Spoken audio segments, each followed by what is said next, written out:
La situation en matière de logement au Québec aujourd'hui, c'est littéralement quelque chose qu'on n'avait pas connu. En tout cas, personne qui est vivant et actif dans le secteur aujourd'hui a connu ça avant.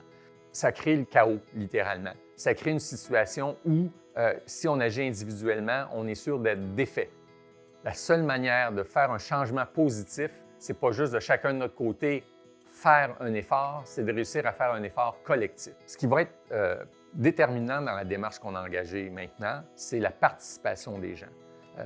Cette participation-là, elle va avoir le 17 mai puis le 7 juin des moments clés. Et votre présence, votre participation fait la différence. Ce n'est pas une consultation bidon. L'engagement de mettre l'argent sur la table, on va s'y tenir.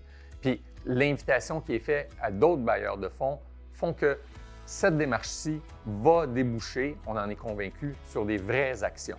C'est ce qu'on fait aujourd'hui, en bonne partie, c'est de rassembler le maximum d'acteurs qui sont intéressés et préoccupés par le logement communautaire et puis de leur lancer l'invitation à réfléchir ensemble sur ce qu'on peut faire, non pas individuellement, mais collectivement. Alors, cette collectivité-là, c'est important aussi de la définir. Il y a bien sûr les gens qui sont là, les OSBL d'habitation, les coopératives d'habitation, leurs regroupements provinciaux, leurs regroupements régionaux, les groupes de ressources techniques, tout ce petit univers-là qui est habitué de travailler ensemble et qui est au cœur du mouvement.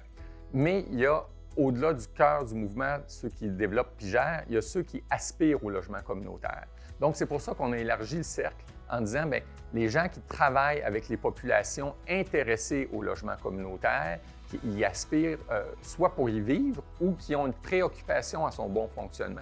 Je pense, par exemple, aux personnes aux organisations qui représentent les personnes en situation de handicap, aux personnes qui représentent aux organisations qui représentent les personnes en situation les familles monoparentales, souvent dirigées par des femmes.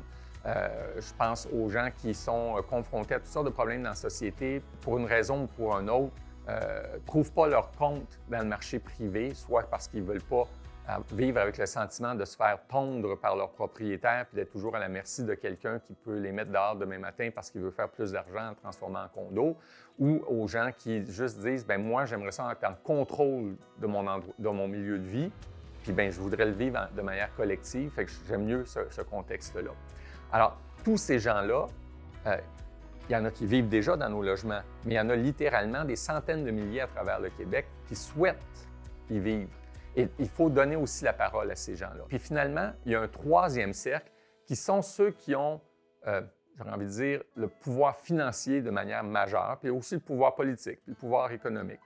C'est-à-dire les municipalités, les organisations gouvernementales, les grandes organisations philanthropiques, ainsi de suite, qui, eux, sont souvent ceux vers qui on se tourne pour avoir un coup de pouce pour réaliser nos bonnes idées puis réaliser les choses qu'on ambitionne de faire. Alors, on s'est dit que s'ils pouvaient être présents dès le début de la démarche, bien, ils seraient en mesure de l'évaluer, donner leur écho, et si la démarche aboutit à ce qu'on aspire, c'est-à-dire arriver avec un grand projet sur lequel ça vaut la peine de mobiliser les énergies de tout le monde pour faire une vraie transformation, se donner un outil structurel de transformation du logement au Québec, que ce soit pour accueillir plus de capitaux, mobiliser plus de capitaux, que ce soit pour améliorer de manière significative le fonctionnement, mais une expérience puis un projet qui a un caractère pérenne, qui est capable d'avoir un impact à la grandeur du mouvement, bien, ces organisations-là, s'ils ont été invités à participer à la démarche de réflexion pour identifier puis développer ce projet-là, on se dit on va avoir sauvé l'étape où ce qu'on fait souvent, c'est-à-dire on se parle entre nous, puis après ça, on essaie d'aller vendre notre salade. Bien là, on ne leur vend pas notre salade. Ils la font avec nous, la salade.